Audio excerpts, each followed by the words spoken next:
देवाय. तर आपण श्रीमद भागवत महापुराण पाहत आहोत आणि त्यातील हा आपला 4था स्कंद. 4थ्या स्कंदातील अध्याय 16वा.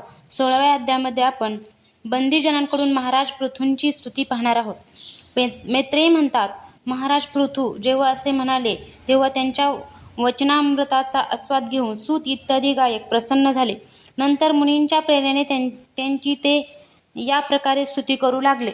आपण साक्षात देवश्रेष्ठ श्री नारायण आपल्या मायेने अवतीर्ण झाला आहात. आम्ही आपला महिमा वर्णन करण्यास समर्थ नाही.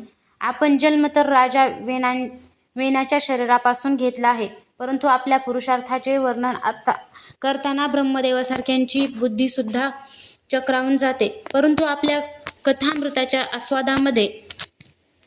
आस्वादनामध्ये आदर बुद्धी ठेवून मुनींच्या उपदेशानुसार त्यांच्याच प्रेरणेने आम्ही आपल्या प्रशंसनीय कर्मांचा थोडा विस्तार करू इच्छितो.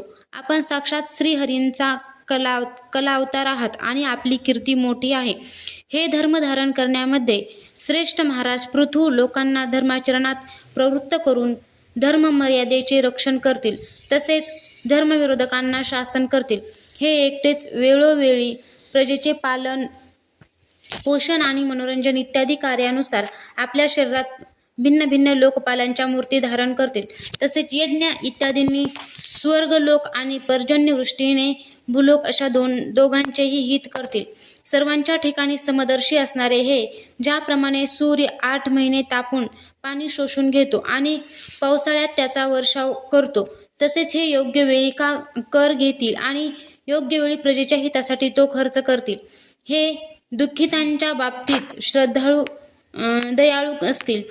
जर कधी एखाद्याने यांच्या बाबतीत गैरवर्तन केले तरी हे पृथ्वीप्रमाणे त्याचा तो अनुचित व्यवहार क्षमाशीलपणे सहन करतील. जर कधी पाऊस पडला नाही आणि प्रजेचे प्राण संकटात सापडले तरी त्यावेळी राजवेषधारी हे श्रीहरी इंद्राप्रमाणे जलवर्षाव करून तिचे सहज रक्षण करतील. हे आपल्या अमृतमय मुख चंद्रावरील मनोहर हास्य आणि प्रेमपूर्ण नजरेने सर्व लोकांना आनंदमग्न करतील. यांचे मनोगत कोणाला समजणार नाही. यांची कार्येही गुप्त राहतील, तसेच ती करण्याची यांची पद्धतही गूढ असेल. यांचे धन नेहमी सुरक्षित राहील. हे अनंत महात्म्य आणि गुणांचे एकमेव आश्रय असतील. अशा प्रकारे मनस्वी पृथू साक्षात वरुणासारखे असतील. महाराज पृथू वेनरूप अरणीच्या मंथनातून प्रकट झालेल्या अग्निप्रमाणे आहेत. शत्रूंना हे अजिंक्य आणि दुस्सह होतील. हे त्यांच्या जवळ राहून सुद्धा पुष्कळ लांब असल्यासारखे राहतील. शत्रू यांचा कधीच पराभव करू शकणार नाहीत. जसा प्राण्यांच्या शरीरात राहणारा प्राणरूप सूत्रात्मा शरीराच्या आतबाहेरील सर्व व्यवहार पाहत असून सुद्धा उदासीन असतो, त्याप्रमाणे हे गुप्त हेरांच्या द्वारा प्राण्यांचे गुप्त आणि प्रकट सर्व प्रकारचे व्यवहार पाहून सुद्धा त्याविषयी उदासीन राहतील. हे धर्ममार्गात स्थिर राहून दंडनीय नसेल तर आपल्या शत्रूंच्या मुलाला सुद्धा दंड देणार नाहीत आणि दंडनीय असेल तर आपल्या पुत्रालाही दंड देतील. भगवान सूर्य मनसोत्तर पर्वतापर्यंत जितका प्रदेश आपल्या किरणांनी प्रकाशित करतो, त्या संपूर्ण प्रदेशावर यांचे निष्कंठक राज्य राहील. हे आपल्या कार्यांनी सर्व लोकांना सुखी करतील, त्यांचे मनोरंजन करतील. त्यांच्या या मनोरंजनात्मक व्यवहारामुळे प्रजा त्यांना खऱ्या अर्थाने राजा म्हणेल. हे दृढ संकल्प, सत्य प्रतिज्ञ, ब्राह्मण भक्त, वृद्धांची सेवा करणारे, शरणागत वत्सल, सर्व प्राण्यांना मान देणारे आणि दिनावर दया करणारे होतील. हे परस्त्रीमध्ये मातेप्रमाणे भक्ती ठेवतील.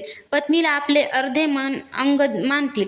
प्रजेवर पित्याप्रमाणे प्रेम करतील आणि वेदवेत्यांचे सेवक होतील. सर्व प्राणी आपल्या शरीराप्रमाणे यांच्यावर प्रेम करतील. हे सहृदयांचा आनंद वाढवतील. हे नेहमी वैराग्यशील पुरुषावर विशेष प्रेम करतील आणि दुष्टांना दंडपाणी यमराजाप्रमाणे नेहमी दंड देण्यासाठी उद्युक्त राहतील. तिन्ही गुणांचे अधिष्ठाता आणि निर्विकार साक्षात श्री नारायणांनीच यांच्या रूपाने आपल्या अंशापासून अवतार घेतला आहे. ज्ञानी लोक अविद्येमुळे यांच्या ठिकाणी प्रतीत होणाऱ्या अनेकत्वाला मिथ्याच समजतात. हे अद्वितीय पुरुष आणि एकछत्री सम्राट होऊन एकटेच उदयाचलापर्यंत सर्व भूमंडलाचे रक्षण करतील आणि आपल्या विजयी रथात बसून हातात धनुष्य घेऊन सूर्याप्रमाणे सगळीकडे भ्रमण करतील. त्यावेळी ठिकठिकाणचे सर्व लोकपाल आणि राजे यांना भेटी अर्पण करतील. त्यांच्या पत्न्या यांचे गुणगान करतील आणि या अधिराजाला साक्षात श्रीहरीच समजतील. हे प्रजापालक राजाधिराज होऊन प्रजेच्या जीवननिर्वाहासाठी गुरुपराधारिणी पृथ्वीचे दोहन करतील आणि इंद्राप्रमाणे आपल्या धनुष्याच्या टोकाने पर्वत सहज फोडून पृथ्वी सपाट करतील. रणभूमीवर कोणीही यांचा वेग सहन करू शकणार नाही. ज्यावेळी हे जंगलामध्ये शेपूट उंचावून फिरणाऱ्या सिंहाप्रमाणे आपल्या अजगौ धनुष्याचा टणत्कार करतील, पृथ्वीवर संचार करतील, त्यावेळी दृष्टांचा मागमूसही राहणार नाही. हे सरस्वती नदीच्या उगमस्थानावर 100 अश्वमेध यज्ञ करतील. तेव्हा शेवटच्या यज्ञानुष्ठानाच्या वेळी इंद्र यांचा घोडा पळवतील.